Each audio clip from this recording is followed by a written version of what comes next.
Okay, so I think this thing is ready to start up. We just need to put the return spring on the carburetor there. And we have it wired up. This is going to be our coil wire.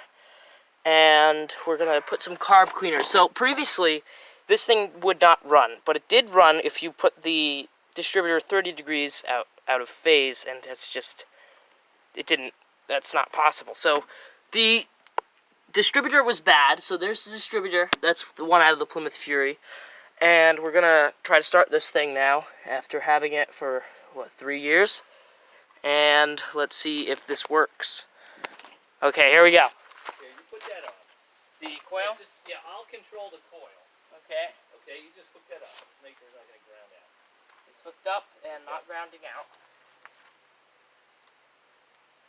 Okay, ready? Yep.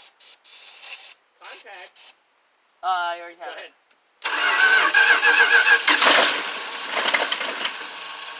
Well, it ran. It actually runs. It runs fine. That's good. That's just for fun. Do that again. Let's try it again.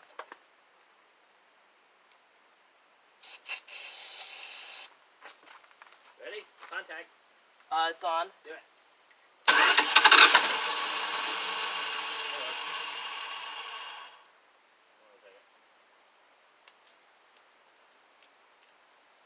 Put in some carb cleaner. Go ahead.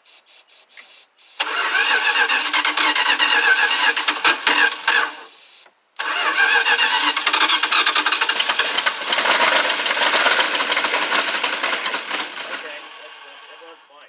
It runs. Alright. So we can hook up the snowblower tank here, hook up all the, like the radiator and the alternator. I gotta get a distributor for it too. Yeah, and buy a That distributor. is bad. Yes, the one that came out of it's garbage. Yeah, okay, order some parts. Success. That is a success. After almost 4 years. After almost 4 years, this is now running, basically. That's that.